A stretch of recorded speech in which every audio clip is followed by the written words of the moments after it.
بات کرنے سے قبیلے کا پتہ چل جاتا ہے۔ کسی زمانے میں ایک بادشاہ نے ایک قیدی کو کسی وجہ سے پھانسی کا حکم دیا، اور جب قید خانے میں سے قیدی کو لایا گیا تو اس سے مرنے سے پہلے آخری خواہش پوچھی گئی۔ قیدی نے کہا، میں کیونکہ ایک اچھے گھرانے سے ہوں لہٰذا مجھے اعلیٰ نسلی گھوڑوں سے پھانسی لگایا جائے۔ اس زمانے میں پھانسی کے تخت پر چڑھا کر گھوڑوں سے باندھ کر گھوڑوں کو دوڑایا جاتا تھا، اس طرح پھانسی کی سزا ہوتی تھی۔ خیر گھوڑوں کو لایا گیا تو قیدی بول اٹھا، ان میں سے تو ایک نسلی ہے پر ایک نسلی نہیں ہے، لہٰذا میری آخری خواہش مکمل نہیں ہوئی۔ بادشاہ نے گھوڑوں کے مالک کو بلایا اور پوچھا، کیا یہ بات سچ ہے؟ گھوڑے کے مالک نے جواب دیا، بالکل، ایک بالکل اصلی نسل کا، لیکن دوسرے میں گدھے کا ملاپ شامل ہے۔ بادشاہ نے حیران ہو کر قیدی سے پوچھا، تمہیں کیسے یہ بات ساری پتہ چلی کہ ایک گھوڑا نسلی اور ایک نسلی نہیں ہے؟ قیدی نے کہا، جو نسلی ہے وہ بڑے آرام سے کھڑا تھا، جبکہ جو ملاپ گدھے کا ہے وہ گدھے کی طرح کبھی ادھر ٹانگ مار کر تو کبھی منہ دوسری طرف پھیر کر اچھل کر کبھی بیٹھ جاتا ہے، جس سے مجھے علم ہوا۔ بادشاہ قیدی کی دانائی اور سوچ سے بڑا متاثر ہوا اور قیدی کی پھانسی منسوخ کر کے اپنے وزیر سے کہا کہ اس کی ایک روٹی میں اضافہ کر دیا جائے۔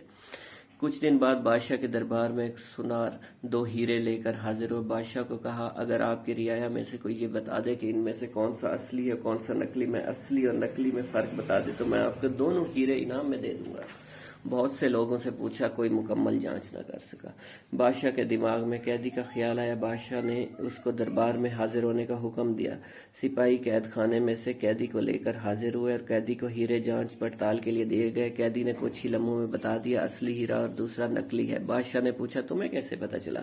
قیدی نے کہا، اصلی ہیرا رگڑنے سے کبھی گرم نہیں ہوتا، جبکہ نقلی ہیرا رگڑنے سے گرم ہو جاتا ہے۔ سونار نے وہ دونوں ہیرے بادشاہ کو انعام میں دے دی اور چلتا بنا۔ بادشاہ قیدی کی دانائی اور سوچ پر بہت زیادہ خوش ہوا اور سپاہیوں سے ایک اور روٹی بڑھانے کا حکم دیا۔ دوپہر کو جب سپاہی قیدی کو ایک اور روٹی اضافے کے ساتھ دینے آئے تو قیدی نے کہا، بادشاہ بھی کسی لانگڑی کا بیٹا ہے۔ سپاہیوں نے قیدی کی یہ بات بادشاہ تک پہنچا دی۔ بادشاہ کو غصہ آیا اور سپاہیوں سے قیدی کو دربار میں لانے کا حکم دیا اور قیدی سے اس بات کی وضاحت مانگی گئی۔ قیدی نے بادشاہ کو کہا، اپنے خاندان کے بارے میں کسی سے پتہ کروا لو۔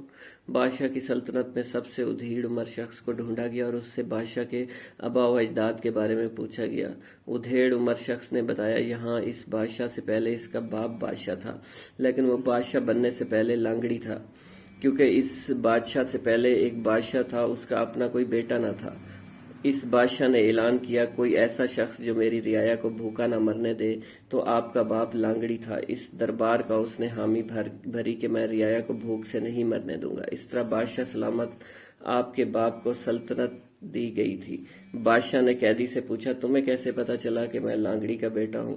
قیدی نے کہا کہ میں نے جتنی حکمت اور دانائی کی باتیں تمہیں بتائی، تم بجائے مجھے آزادی دینے یا ہیرے جواہرات دینے کی بجائے میری روٹی میں اضافہ کر دیتے تھے۔ اگر تمہاری جگہ پر کوئی خاندانی شخص ہوتا تو وہ مجھے ضرور کوئی ہیرے جواہرات دیتا، مجھے قید خانے سے رہا کرتا، لیکن تیری حرکتیں تیری نسل کا پتہ بتاتی ہیں۔